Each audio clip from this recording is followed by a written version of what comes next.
Nouvelle dinguerie de notre grand président Macron, après avoir vendu nos brevets de turbines nucléaires pour nos centrales aux Américains, après avoir donné nos plans de moteurs de Rafale aux Indiens, j'en passe des meilleurs, hein, je vous cache pas que faire la liste de toutes les conneries de Macron, ça fait beaucoup. Alors, je dis conneries par abus de langage, il a fait exprès. Ouais, il fait exprès, il détricote la France, il détruit la France de l'intérieur pour mieux la soumettre à l'Europe. Vous savez très bien qu'une nation forte ne peut pas,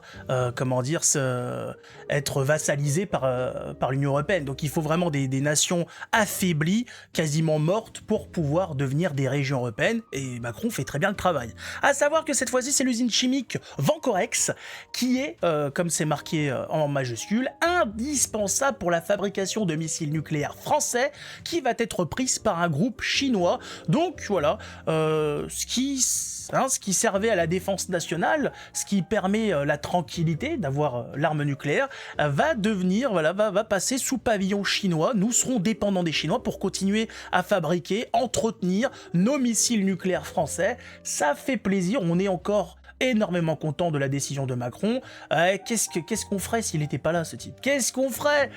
J'espère que pour une fois il a vendu ça à un bon prix, parce que en plus de vendre des trucs qu'il faut pas vendre, des fois il les vend à des prix, il fait exprès quand même là, c'est non, parce que 10 balles, hein, ça fait pas beaucoup, à savoir en plus dans cette affaire, donc de l'usine chimique Vancorex qui est vendue à Wanhua, groupe chinois, on apprend que 250 emplois sur 300 vont être supprimés.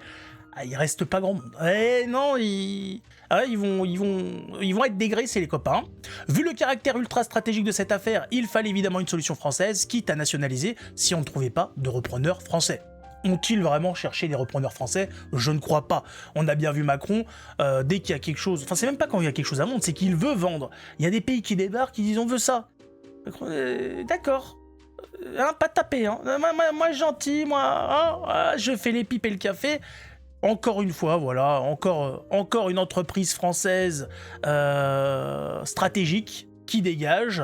On peut encore remercier notre cher président qui n'arrête pas. Et quand il vend pas, il se soumet à des directives qui n'ont aucun sens. Je rappelle qu'aujourd'hui, le prix de l'électricité français est aussi cher parce que il est indexé au prix du gaz pour faire plaisir aux Allemands. Donc nous payons notre électricité plus cher, non pas parce qu'elle est plus chère à fabriquer, mais simplement parce qu'il y a un connard qui a dit oui d'accord, on veut bien indexer le prix de l'électricité sur le gaz. Voilà, et puis donc nous derrière on se fait niquer alors qu'on a les moyens d'avoir un prix du kilowattheure exceptionnel qui participe bien évidemment à produire moins cher. Parce que l'électricité c'est le nerf de la guerre, l'énergie c'est le nerf de la guerre. Le fait que l'électricité augmente fait que les entreprises la payent plus cher et donc sont obligées de répercuter cette perte sur les produits qu'ils fabriquent. Donc c'est de l'enculerie jusqu'au bout, mais Macron il est stratège. Il est là, c'est le Mozart de la finance. Faut se le rappeler, le gars il a 8 coups d'avance. Je sais pas à partir de quelle année, je sais pas dans quel hémisphère, mais ce qui paraît il a 8 coups d'avance. Mais ça n'a pas encore commencé, je sais pas, c'est peut-être que le jeu n'a pas encore commencé, parce que pour le moment on a quand même l'impression qu'il se fait fumer, hein. On a l'impression qu'il tient pas la cadence, mais on nous a dit non attention, hein, un grand monsieur, il a bien travaillé chez les Rothschild, ministre des Finances sous Hollande, hein, c'est pas n'importe qui, hein, attention. Ouais, moi quand un type qui a été mis dans un poste par Hollande, déjà je me méfie. Mais alors quand j'apprends en plus qu'il a bossé pour Rothschild, je me méfie 2 fois plus. Et quand en plus on me dit que le type sort avec une femme qui a une bite, là c'est non, là je dis stop. Où allons-nous, monsieur? non, c'est pas possible. Est-ce qu'on est sûr de ce qui s'est passé là? Comment ça se passe, hein? Il y a eu un problème au niveau du système solaire. Je sais que depuis Bayrou, il y a des millions d'étoiles dans le système solaire et des millions de galaxies. Donc on sent qu'il y a eu un glissement quelque part. Il y a eu un problème. Mais là, ça fait beaucoup quand même. Là, on commence à s'inquiéter. Donc, en tout cas, pour ce qui est de cette affaire d'usine chimique, pour notre dissuasion nucléaire, bon bah voilà, encore une fois, on devient dépendant d'un pays tiers. Donc ça commence à faire beaucoup d'autorisations à demander. Pour entretenir nos centrales nucléaires, il faut demander aux Américains. Pour fabriquer, pour entretenir nos missiles nucléaires, il faut demander aux Chinois. C'est incroyable, c'est pas possible. Macron, pour sortir de chez lui, doit demander l'autorisation à Brigitte. Elle dit, mais ce gars, de toute façon, c'est ça, en fait, il aime des... C'est pour ça qu'il a imposé à tout le monde des autorisations de sortie pendant le Covid. C'est un truc, parce qu'il voulait pas être tout seul à chaque fois, toujours là, tout seul. Putain, pourquoi moi je dois demander l'autorisation à ma chérie, je veux dire, pour pouvoir sortir de la maison. Putain, ça me fait chier, quoi, merde. Et il s'est dit, non, ça va être tout le monde. Non, il y en a marre que je sois tout seul. C'est bon, déjà que elle me fait mal au cul le soir. Non, moi je veux aussi que les autres y subissent. Donc il fait subir. Voilà, donc encore une fois, il faudra maintenant demander l'autorisation de tout à tout le monde. Ça n'en finit pas. Merci, merci Manu, pour ton travail incroyable. Bon, en attendant, on verra bien sa prochaine idée, même si ce serait bien qu'il s'arrête. Je sais plus qui a vendu... Il y a quelqu'un de sérieux qui a dit que Macron ne finirait pas l'année. Mais vous savez, on a entendu ça tellement de fois.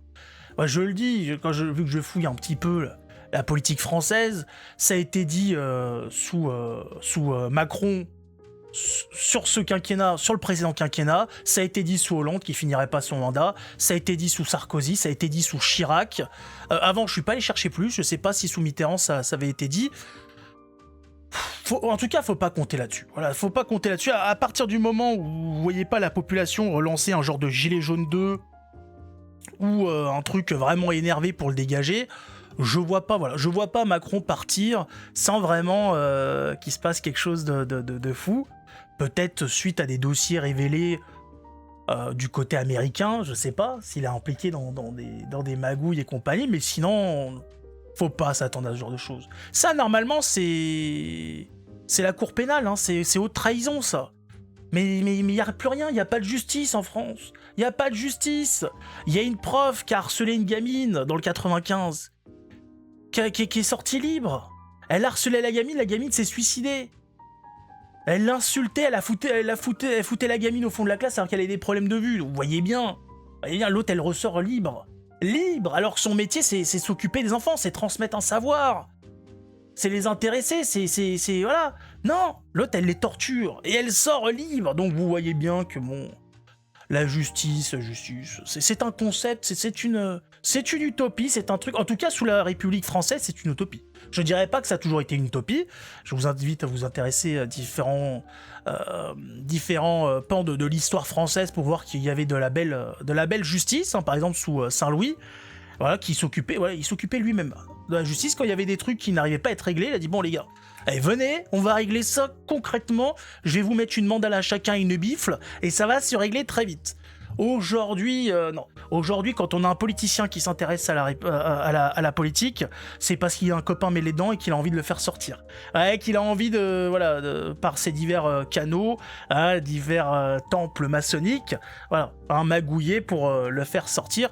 C'est pas pareil. C'est pas le même délire, c'est pas les mêmes intérêts, c'est pas le même fonctionnement, voilà. Je rappelle qu'aujourd'hui, comme l'a dit Van der Leyen, nos valeurs, c'est le Talmud. Donc on est loin de Saint-Louis. C'est pas le même projet civilisationnel là.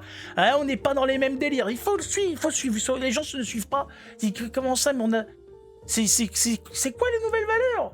Calme-toi. Non mais assis-toi, ça va bien se passer. Tu vas voir. Prends un verre d'eau fraîche. Ça va. Hein? Non mais ça va aller. Ça va bien se passer. Non mais il faut suivre avec eux. Avec la politique aujourd'hui, il faut suivre parce que.